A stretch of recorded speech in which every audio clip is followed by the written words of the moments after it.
Santa Cruz and KSQT Prunedale. Coming up next, it's Talk of the Bay right here on K-Squid. Stay tuned. KSQD Santa Cruz, 90.7 FM. KSQT Prunedale, 89.7 FM, and translator K208GE Monterey, 89.5 FM. The views and opinions expressed in this program do not necessarily represent those of Natural Bridges Media or KSQD's staff, volunteers, or underwriters. And that says it all, folks. It is the opinion of those speaking and does not represent the station staff or underwriters. Thank you so much for tuning in to Talk of the Bay right here on K-Squid. I'm Rachel Ann Goodman. And for the next hour, we're going to be visiting with State Senator John Laird.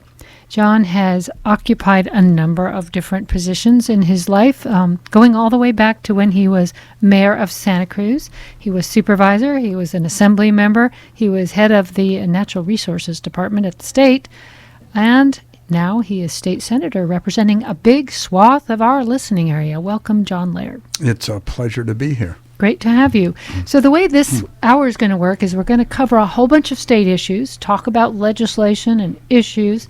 We're also going to take your questions, and the way you can register your questions with us are twofold. You can either call 900-5773 and the question will be relayed, or you could text it directly to us at that same number, 831-900-5773. We look forward to hearing from you. So let's start out with this recent legislative session, which just ended. You're back in the district. You have 5 bills that passed. Let's quickly hear from some of them that you're particularly proud of. Well, actually, and just thank you for the chance to be here. The session adjourned in the wee hours of Friday morning, and I have finally learned to take 2 or 3 days to be face down and sleep in, because we meet all day, every day for a couple of weeks. And yesterday I reemerged and did about 10 things in Monterey, and I think this is the 9th or 10th today in Santa Cruz. But thank you for making the time. Well, it's actually great because I'm with real people talking about real things and what's going on at the grassroots. I mean, I've had some amazing things the last couple of days. Do they have some AI people now running the state up at the legislature now? It's probably very quiet up there right now. Yeah. Although the governor has 30 days to sign the bills, and he has 600 or 700 on his desk, and so there will be drama related to that. I noticed in the morning report this morning, it's a legislative newsletter, that there's lots of demonstrations and people still agitating for certain things to be signed. And so that will go on. And actually, it was a point in time that I had 5 bills.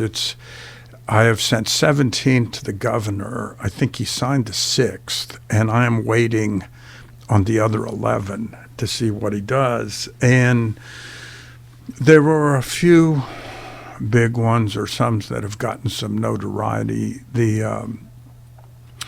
I have the bill that I'm pleased as much as there's a bill on sea level rise that takes the planning to the next step. It really has the local coastal plans for every city and county and government around the San Francisco Bay have to incorporate it into their plans, so that, as I kept saying in the hearings, we have the discussions before streets and roads and buildings fall into the sea rather than after.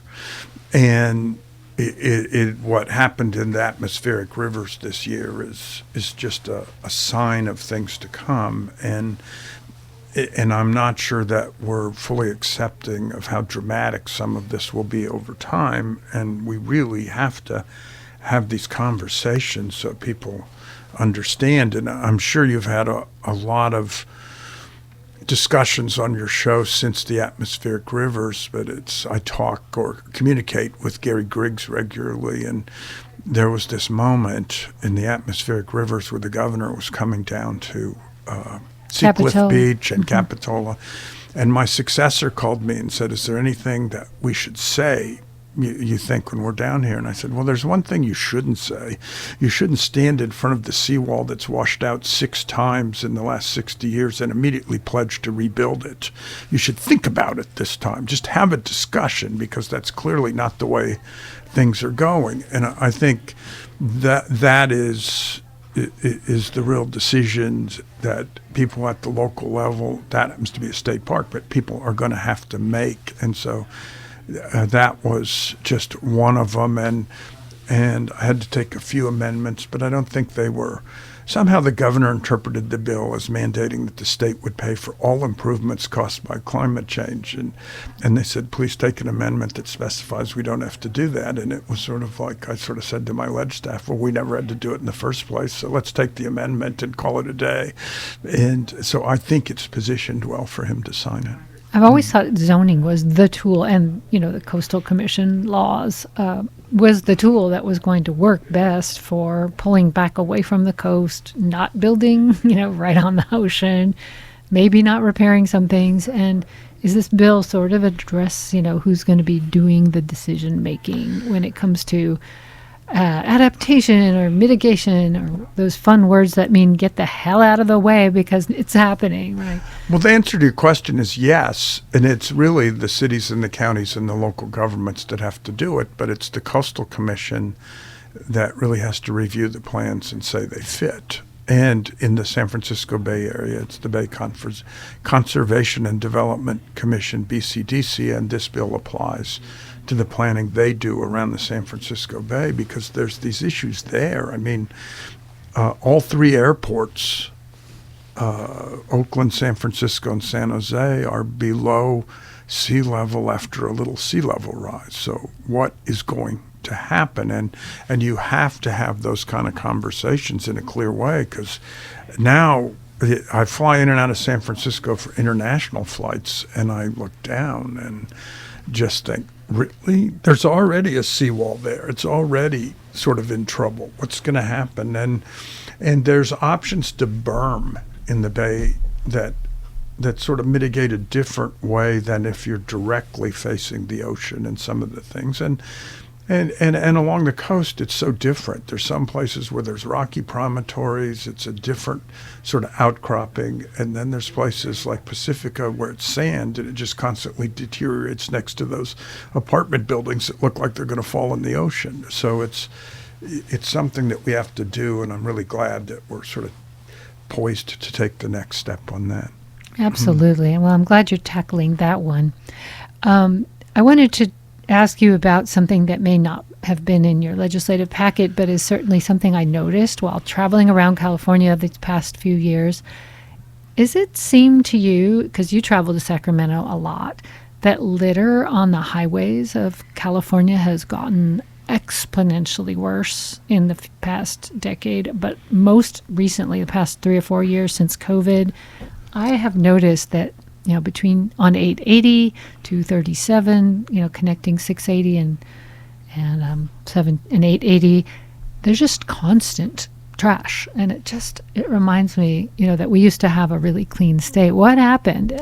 Are you? I can only speculate, and it's interesting because I go places and I get those complaints, and I sit on the rules committee, and we confirm officials, and we confirm the Caltrans director, and in the course of my private conversations, it was sort of like, what are you doing?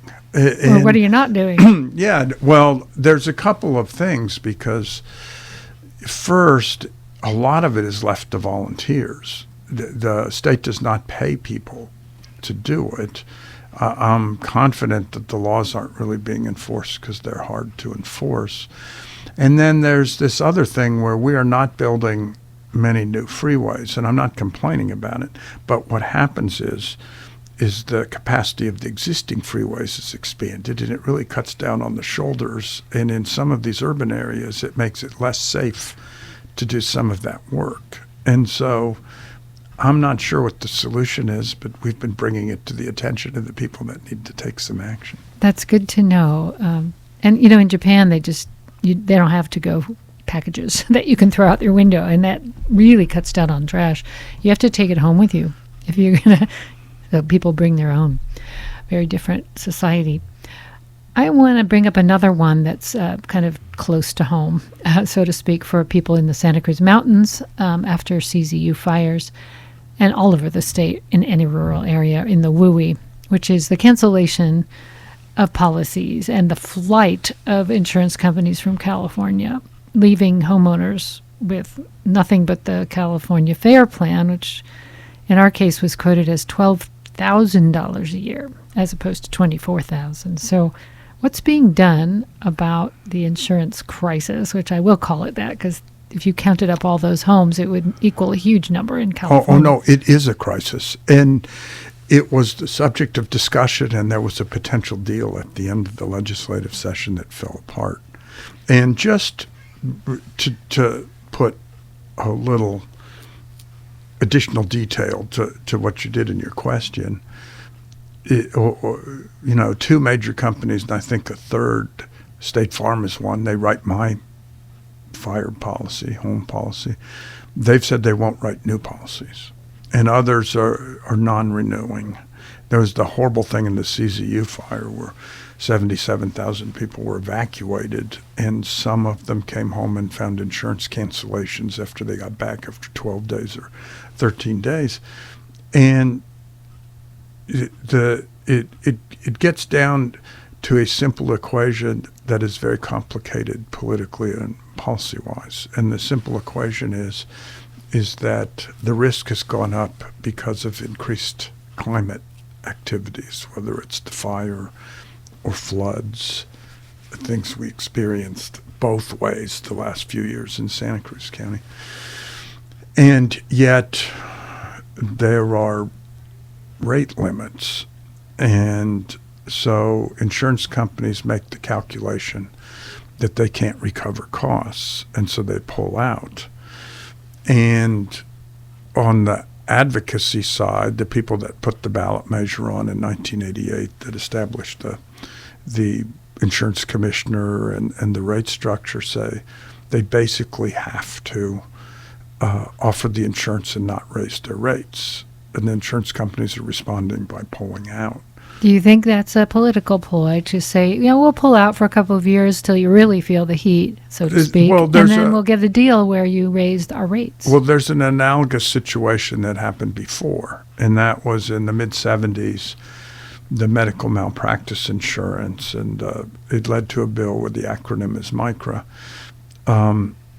They stopped insuring people, and there were doctors in Santa Cruz County, OBGYNs, that went without insurance. And finally there was this compromise, and some of the actions were limited to no inflationary thing, and there was a huge compromise to fix it 45 years later last year. And yet it was the same dynamic. There's still people that say the insurance companies manipulated that situation to get what they wanted. And here I honestly believe that it's in the middle somewhere, that they are not recovering enough to be safe. We'll never see the transparent books that they would share with us to let us know. Well, they will have to in the rate setting process, and especially if we write it into the law, disclose certain things. And yet politically, for a lot of people, it's too hard to accept higher rates. And so there's the political risk of higher rates, and there are insurance companies that are doing what they're doing. And you described the FAIR Plan, which is the state backup plan for people that can't get anything. And the FAIR Plan is less coverage for a lot more money because it statutorily has to pay for itself. That is the statute. And that is the only thing that some people have when everybody pulls out of the market. In the Santa Cruz Mountains, there are people on the FAIR Plan that are fairly unhappy. And they're calling it the unfair plan. Yeah, so it's going to take some guts, and normally you don't like a deal that is cooked in the last 3 weeks of session, and yet that might have forced people to accept some things they wouldn't accept if we talked about it for 6 months. And so everybody knows we have to deal with this, and I am kind of nervous because I think there's going to be a couple of more insurance companies that pull out before we can come back into session in January. And there has to be a solution. There just has to be. This can't go on. Well, you have a law, and a good one, that says if you're going to have a mortgage, you have to have insurance. And if you can't get insurance and the person buying your house can't get insurance, you have no housing market. Well, and the other thing is that I met yesterday. One of my 10 meetings was with the nonprofit housing provider in Salinas.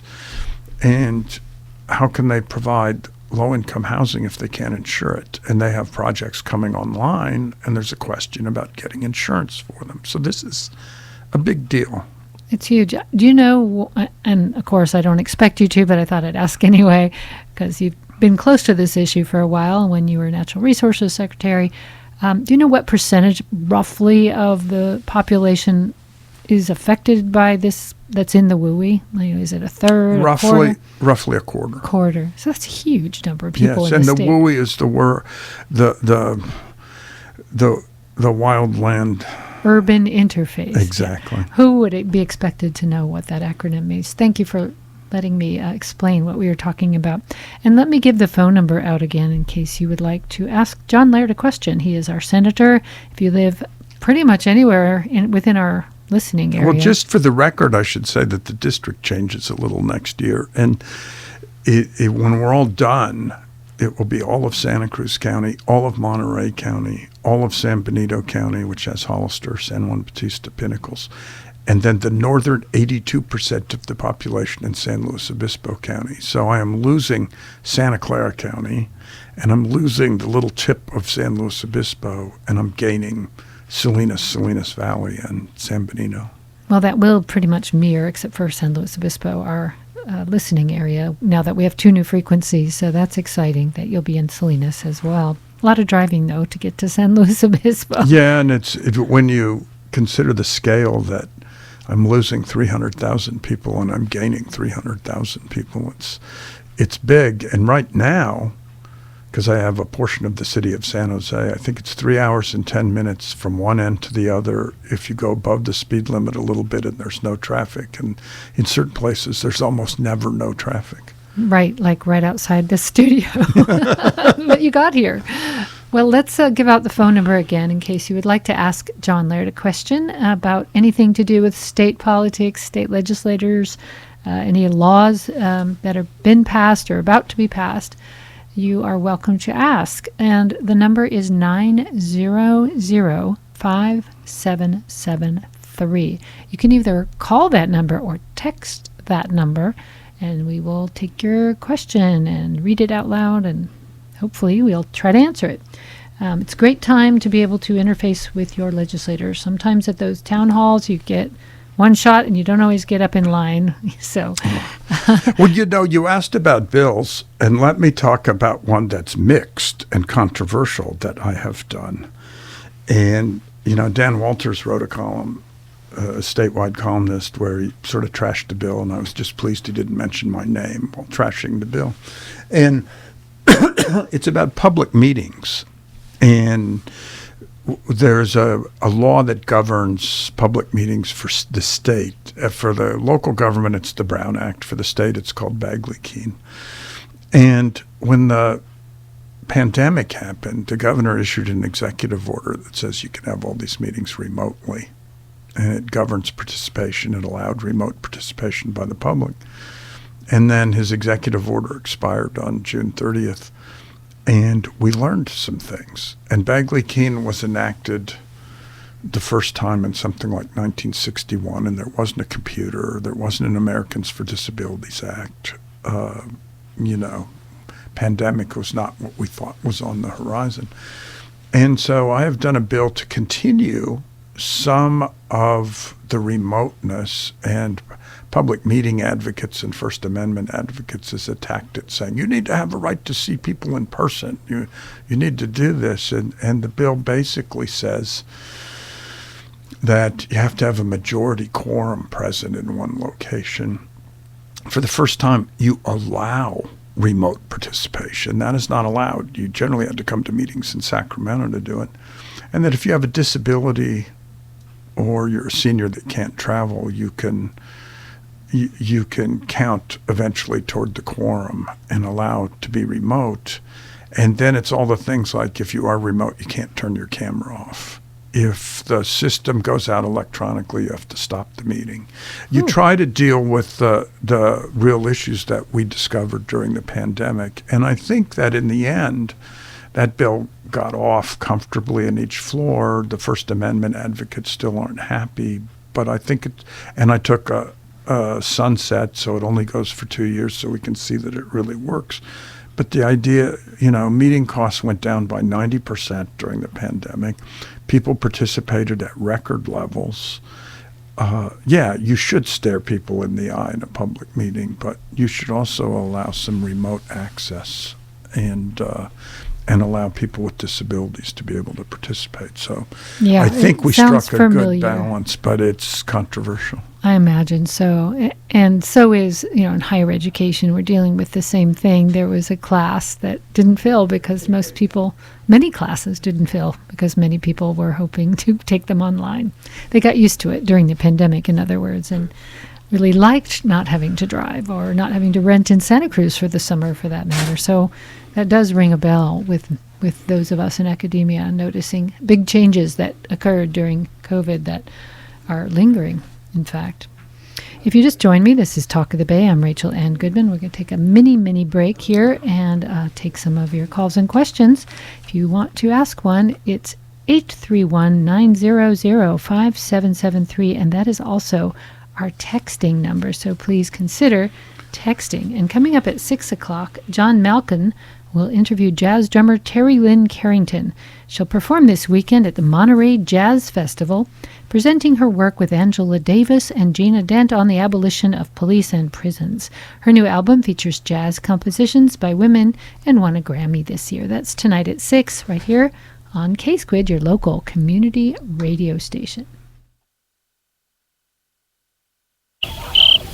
Bought a new car recently? Not sure what to do with that old one?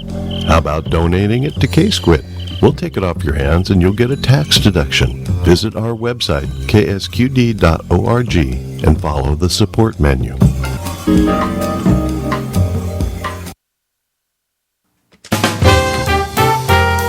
Since jazz enriches the body and soul, K-Squid gives you a weekly lineup of jazz each Tuesday, Wednesday, and Thursday evening. Tune in to Be in the Night with Bobby Bishop on Tuesdays, Giant Steps with Howard Feldstein on Wednesdays, and Jazz Tracks with either Charles Perroni or Noreen Nolan and Bill Van Bloom on Thursdays. That's right, 3 hours of jazz every Tuesday, Wednesday, and Thursday from 7 to 10 p.m. here on K-Squid, community radio for the Monterey Bay area. Coming up tonight at 7, right here on K-Squid, it's jazz throughout the evening with jazz tracks. Well, we've had a real uptick in labor action, not only in California, but all over the country. The United Auto Workers might be one. There's been a lot of labor laws that have been passed, including, I think, a fast food workers minimum wage. You want to talk a little bit about labor issues, John Laird? Yes, and actually we had two at the end of session that led to compromises that allowed for them, and one was the one that you just mentioned, because the fast food workers last year, the legislature adopted and the governor signed a minimum wage for fast food workers, and the fast food companies referended it to the ballot to block it. So it hasn't gone into effect, and that referendum was scheduled for next year. And then the author of the original bill came back this year and tried to give liability to the individual franchisees for not doing this. It was very controversial. And in the end, there was a compromise where there would be no liability for the franchisees. The ballot measures withdrawn from the election, and there's a $20 minimum wage for fast food workers. And it's contingent on all those things going into effect. But it's on the governor's desk, and if he signs it, I think that's a good outcome. Well, one of our listeners wrote in a question having to do with the California Department of Resources in your former tenure. I know you're not there anymore. I'll just read what it says. The dangerously toxic chemical methyl bromide was banned in the U.S. as it was banned internationally by the Montreal Protocol. Driscoll made a donation to the Democratic Party of California Leon Panetta instructed Sam Farr to exempt Driscoll from the methyl bromide ban. Can you explain why you didn't speak out on this? Well, actually, there's a lot of stuff in that. You want to unpack it, it's fine. No, it's not.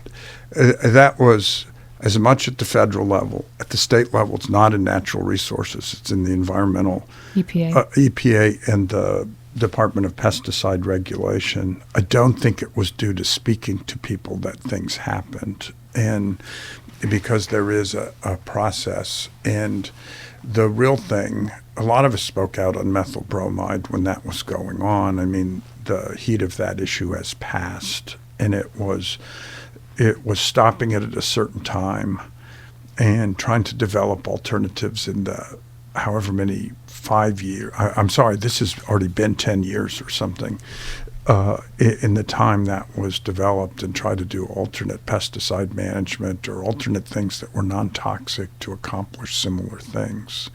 And to be honest, I'm unaware that Driscoll's had any kind of exemption. Okay, thank you. Another question. Could you please talk about the future of CEQA? Oh. That's kind of a general question, but... No, and for those, it's funny because Jerry Brown hated acronyms, and he had this argument about whether CEQA was a noun. And California Environmental Quality Act, and it requires review of projects to detail environmental impacts before they are constructed or built or whatever the project is. And in some cases it has led to things that may not have been originally intended, such as I can't remember which one it was, either the Oakland A's or the San Francisco Giants tried to do CEQA on the other one to keep them from moving into another place in the Bay, and I don't think that was about the environmental impacts. And yet it is really a good process for people being able to truly see the environmental impacts and make sure they're addressed before something happens. And before I came back to the legislature, there were exemptions for sports stadiums. And when I was campaigning, I said, I will not vote for an exemption for a sports stadium unless it's a change that applies to everybody. That's just kind of too sweetheart of a deal. And so this year, the governor tried to do a few things on streamlining, and they really got watered down in the legislature and tried to make sure that the basic protections still exist. And it is not just CEQA. There's also the Endangered Species Act and a few others that are related that all fit together in sort of a measure of environmental protection. And I think the real thing is to make sure that, the last year in the Diablo Canyon deal, which will be controversial for whole other reasons, the governor wanted to override the Coastal Commission. And I fought in that deal to make sure the Coastal Commission wasn't overridden, and the compromise was they got to do their permitting. They were not overridden, but they were time limited, so that they just couldn't go for 3 years. They had to get it done in, I think, 6 or 8 months or something. And it's a question of trying to look for ways to balance the environmental protection and the review being done in our natural life. And so it's trying to figure that out, that I think is the one place that there could be to go with this. Great, thank you. And again, if you have a question for Senator Laird, you are welcome to text it to us at 900-5773. That's 831-900-5773. We welcome your questions and comments. And you can also call that number if you prefer. Besides labor issues, there's been you mentioned a second labor. There's a second labor issue we didn't get to, and I should just talk about it briefly. Sure. And there was also a bill to do a $25 minimum wage for health workers. And when it went out of the Senate, it went by the Labor Committee, which I'm on, and I voted for it. But I said, you've got to take into account stressed hospitals. Because, after working so hard to save Watsonville last year, and then there's other ones in the district, Hazel Hawkins and Hollister is particularly stressed, King City is precarious, there's some others. And it's like a bad time to load costs onto them when it could tip them. And so it's not that I didn't support the minimum wage. And if you go to Dominican or Community Hospital of Monterey, they can't compete unless they pay $25. So I was going they to are say mostly housing. there. Yeah, they are mostly there in some of the wealthier areas. And so the bill went into the assembly, and it was on the edge. It was just on the edge of the votes and doing it. And there was a compromise that said it would phase in over 5 or 6 or 7 years. I'm not going to have the right number of years. But in 5 years, $25 will not be what it is today. No question, but the difference in the phase-in wasn't phased uniformly. It was phased a little longer for rural areas and places where the cost of living is different. And that was the compromise that in the end, the Hospital Association supported, SEIU supported. They came together on it, and that is on the governor's desk. Okay. So I know we could talk about labor issues alone for the rest of the time we have left, but I wanted to move on to a couple of others. Perennial topic is housing homelessness. Those two things are inextricably linked. Tom Hartman was spending most of his hour talking about, the kind of structural problems, the way housing has gone up and up and up, and rents have gone up, and there's a lot of empty homes as a result of speculation. Any bills that give us any hope this legislative session that housing, for one, will somehow have a fix to it? Well, there's two sides of it, and let me take the thornier side and then get to housing itself, and that is you talked about the unsheltered. And it's funny, a couple of my meetings just the day I've been back have been about that. And I intended to really focus on it this year, and then the storms knocked everything sideways because the state has all these programs, but I think the way I put it is they're urban-centric. Except for the little bit of the city of San Jose I have right now. Of the 21 cities in my district, the city of Santa Cruz is the next largest, and it goes down from there. And there are these fundamental issues of homelessness, people living in the river in Paso Robles, in King City, just lots of, and obviously Santa Cruz with the highest per capita in the state, in the city. And yet the programs are really designed in big chunks and big things. You have to have big capacity to apply. They don't line up. They're not multi-year. So you get a program going. You're not guaranteed the second year till you get right up against it. It's not a way to run a railroad. And it is really not a way.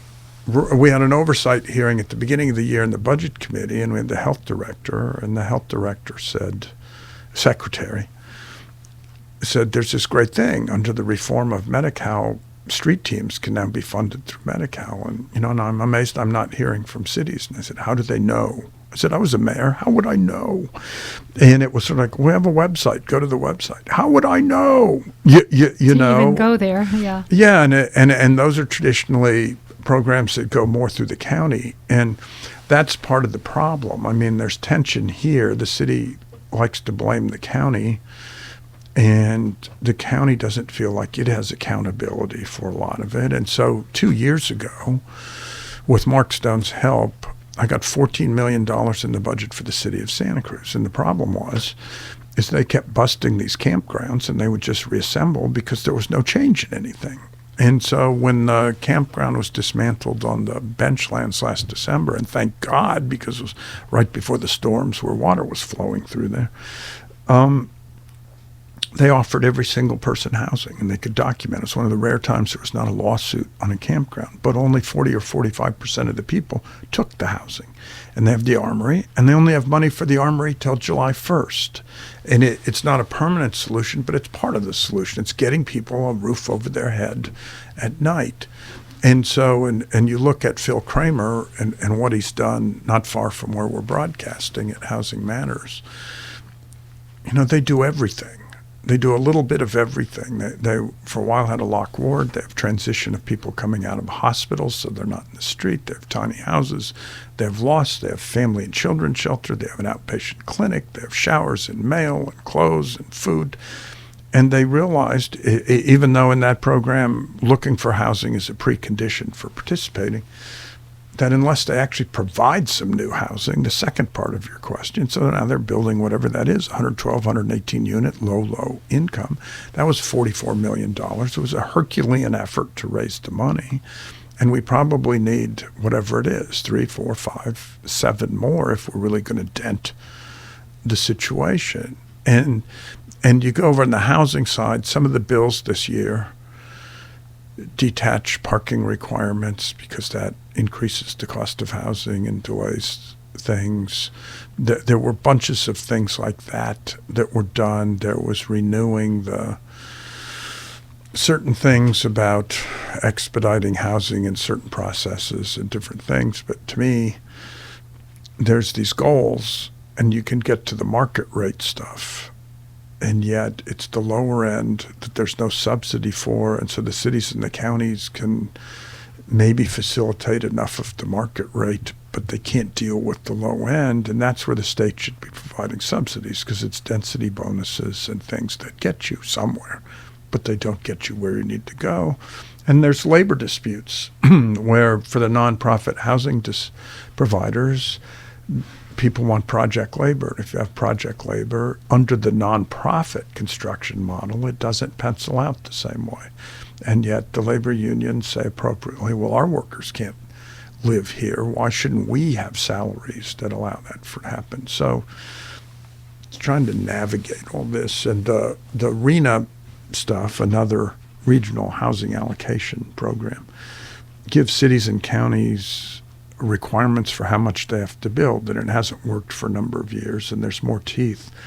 But I think the numbers are too big for most of the cities and counties to accomplish. That's a revolutionary thought. It's heresy in some places, but I think there's going to be a point at which I got in trouble speaking to the Carmel Chamber of Commerce a few months ago because they have, I think, 346 units or 26 units that they have to do in 1 square mile that's surrounded by ocean on 2 sides and is mostly built out. And I think they need to really try. But they were looking for flexibility. Can we build it outside the city and have it count toward this? And I don't think anybody's for flexibility until it's clear the system isn't working. And I said that, and immediately they thought I was saying it for now, and I started getting letters from people that said, thank you, we found our leader. And I said, just calm down. You know, we have to build the housing. It's a question of how, and flexibility only when it's clear that the existing system isn't working. But you can just tell by this brief discussion how hard it is. Yeah. We're going to take a quick break, but I want to ask the question. You can think about it till we come back from the break. Will there be state funding for improvements to bus transit and construction of passenger rail transit? Hold the thought, and we'll be right back. This is Talk of the Bay on K-Squid 90.7, 89.7, and 89.5. I'm Rachel Ann Goodman, speaking with Senator John Laird, and we'll be right back.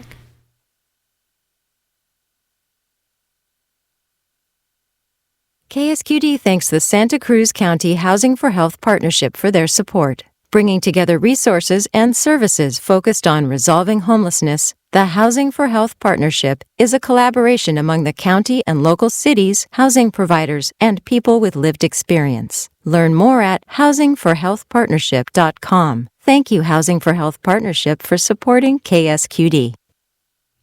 All right, so this is KSQD Santa Cruz 90.7 and 89.7, Prunedale and Santa Cruz, Salinas, Monterey, Watsonville, and points all in between. Speaking with Senator John Laird, who represents a big chunk of that, and your questions are welcome at 900-5773. That's in the 831, of course. You can text them or you can call them in. And this person would like to know a little bit about funding for improvements to bus transit and construction of passenger rail transit. Well, right now, most of the funding, if it comes at all, is for a little help in construction, but not much. There has not been a focus on it in a long time. And there's always this tension between the construction and the building and then the operation, because the operation is over time the money suck as much as anything. And I have talked to people in the last 2 days since I've been back. This has come up, and one of the bills I have on the governor's desk has to do with the Santa Cruz Metropolitan Transit District, and they want to go to the voters potentially as early as next year for a half-cent sales tax, and it would make 2 cities in Santa Cruz County be over the limit. And so this bill allows them to go over the limit to put a countywide half-cent sales tax on for transit. And there's the chance that, they have what they want to do. They want to expand their existing service and protect it, because you're in a death spiral in transit. If you start to lose people, it just spirals down. And the Bay Area is really in trouble since the pandemic on some of the transit services for that. And if you do it right over time, hopefully that they could find some way to contribute to the passenger rail solution and operate as well there. But I think right now they're on stabilization and expanding their existing service before they can talk about that. Thank you for that answer. Something that Gail Pellerin, and she's not here to talk about it, but perhaps you can comment, has a couple of bills on. One, and we'll get to this in a moment, is voting reform, trying to shore up our democracy and the technical aspects and how we run things in terms of elections, but also a very big focus on mental health. There has been a kind of a sea change from the governor about how people are dealt with in terms of, I guess you could say, involuntary treatment. People who are severely ill being taken off the streets and given treatment, whether or not they want it. I'm probably characterizing this incorrectly, and there's an acronym for this new program. She seems to have written a bill that says you have an advance directive exactly how you want to be treated, which would protect you from being medicated against your will. Is that your understanding of that bill? I'm not sure. Yeah. I'll be honest, because I had a feeling that when the package was adopted, it didn't include that, but that it's possible that a piece of it was amended in. And the thing is that there were a series of things. The governor has the acronym he has, I think it's the care courts, to try to get this in front of processes so there's due process in doing it. And when it was adopted last year, the locals were not happy because they felt like there wasn't appropriate money coming with it. And then this year, there was more of the conservatorship legislation, and there was also a money for facilities, because the 15 years ago, the millionaire's tax was adopted that was to go to mental health services. And over time, and Darrell Steinberg was the author, he was a senator at the time, and he is now mayor of Sacramento. And he basically said the services don't happen unless there's facilities. So he has agreed to support a ballot measure that would add some additional bond money and would repurpose some of the money from the millionaire's tax to provide additional facilities for mental health and sometimes dual diagnosis. It might be drug treatment or other things that come in with that. So there is sort of this different group of trying to deal with the legal system, trying to deal with some of the conservatorship and services, and trying to deal with some of the facilities. And it all sort of came together this year. And I think the real question is the obvious one. How is this going to work? And how are you going to measure results? But people are incredibly optimistic. And I have a colleague, Susan Eggman, who's a senator from Stockton, who had been pushing on this for a number of years and feels like this was her successful year because she really carried some of this and was able to meld the facilities with the programs in a way that everybody hopes it's a step forward. But it is, as you identified in the question, there is this balance of civil rights. And there's this interesting thing, because there's this county supervisor in San Francisco, Raphael Mendelman, who had a mother with a disability like this. And he is the one that has really pushed for the change in conservatorship laws because of what he saw as an only child with that going on and other things. He said there was nobody that cared about her. And it's like, and she was protected from anybody caring about her. This is his statement, whether people want to argue about it. And so he said some version of that. And so those are the hard questions. And I think it's really hard because you just go places and things happen and people are just having episodes, and you're trying. And I met with a hospital CEO today, and it's really true with the emergency rooms. And I remember I was in the emergency room 3 or 4 years ago with my spouse, and somebody was just going off in the next room for an hour and demanding not to be sedated, and they were having a debate about that. And that's not where our frontline mental health services should be. And the people in the ER really are not trained to do that. And so these people get funneled off back and forth between facilities and the ER in a holding pattern until they have a bed, which might be many. Well, you see, but that was the issue. And it's like I had another meeting today about needle exchange.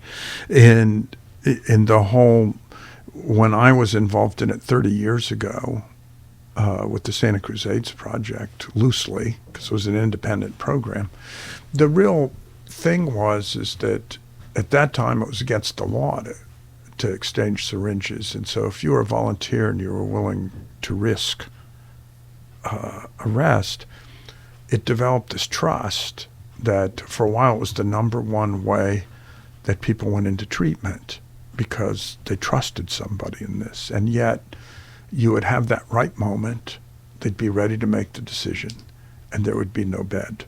And you would have this we had this debate on the Senate floor where they were talking about waiting lists, and I was like, that does not mesh up with what happens on the ground. If somebody's making a decision, it's the right moment, and you can do this.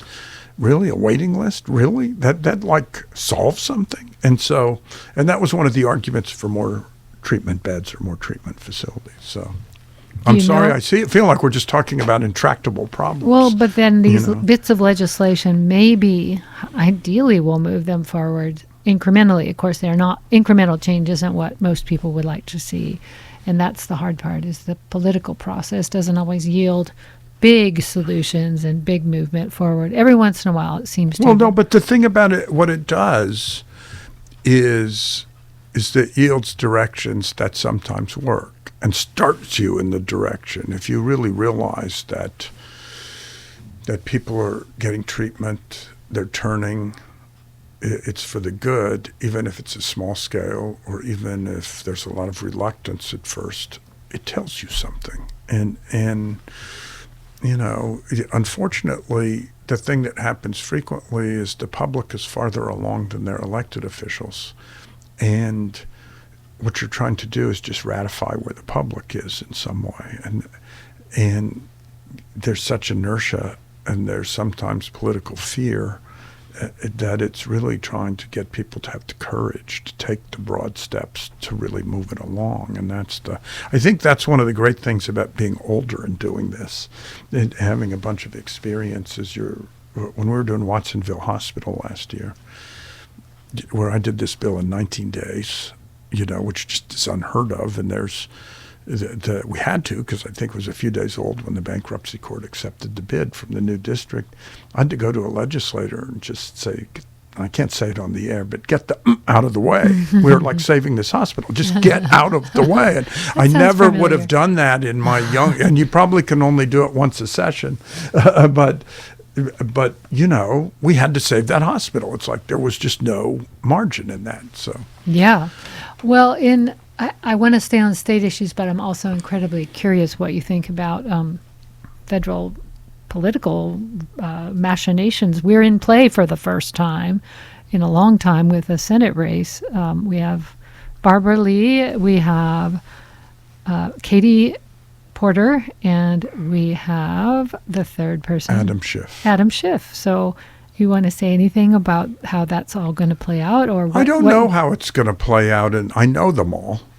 And are you supporting anyone yet? I have endorsed Adam Schiff, who I've known forever and who I thought distinguished himself in the January 6th things. And it's interesting because when I was budget chair in the Assembly, he had served one term in the Senate, and he went on to Congress. He unseated a Republican congressman from around Glendale or Burbank.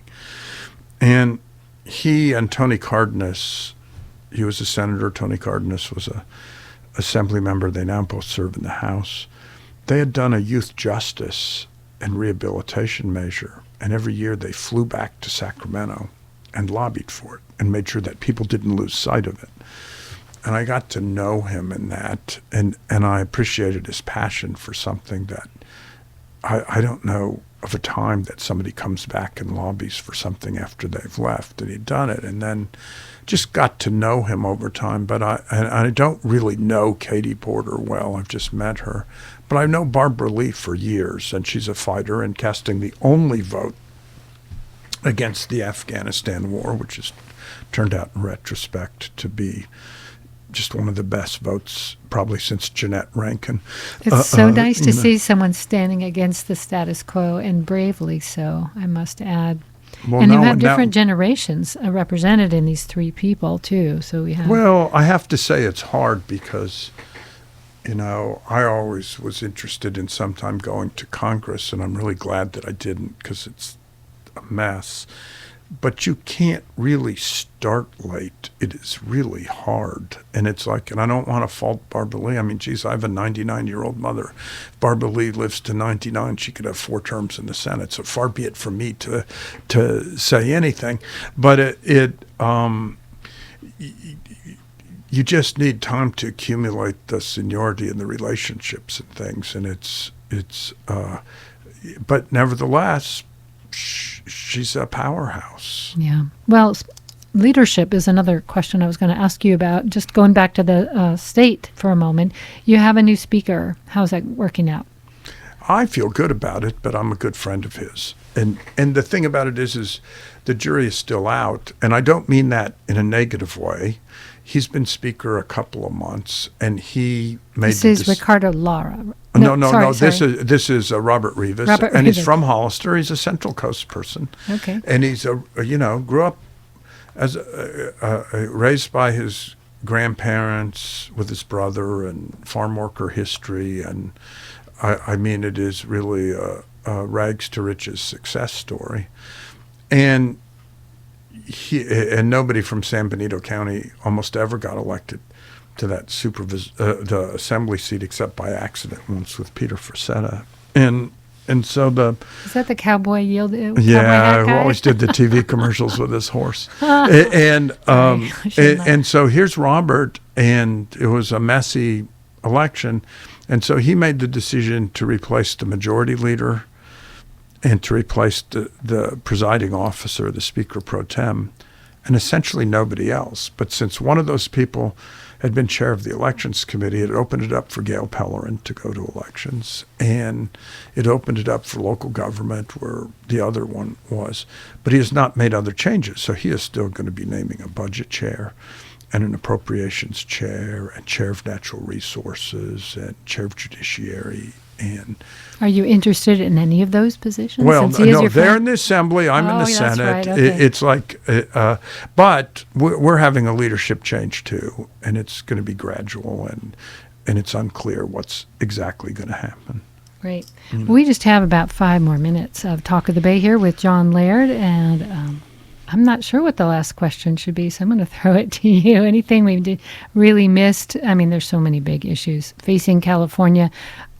I'm going to throw you one, and maybe you'll answer another as well, because we probably have time for 2. Recently, Moms for Liberty started up a chapter here in Santa Cruz County.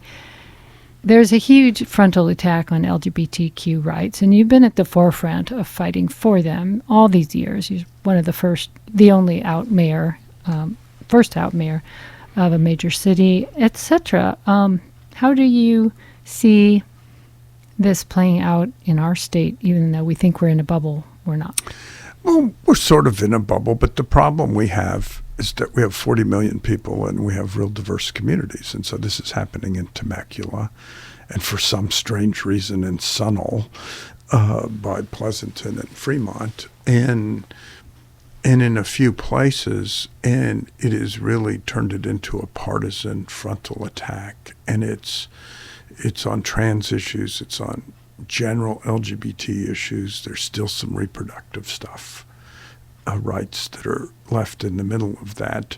And it's interesting because at the heart of it is they say it's parental rights, and it's kids deserve to be outed to their parents. Well, like I just can't imagine that happening to people that were my age when that was going on. It's like you have to struggle and come to terms yourself and not be forced into a situation with disapproving parents. It also leaves a huge rift in trust between teachers and their pupils when they're worried about, because it's by law, this is in Murrieta too, I was reading, it forces teachers to report students who might go by a different pronoun. Well, you see, the thing is there was this analogy when I was in the assembly. It was about 15 years ago, I think, 3 election cycles in a row.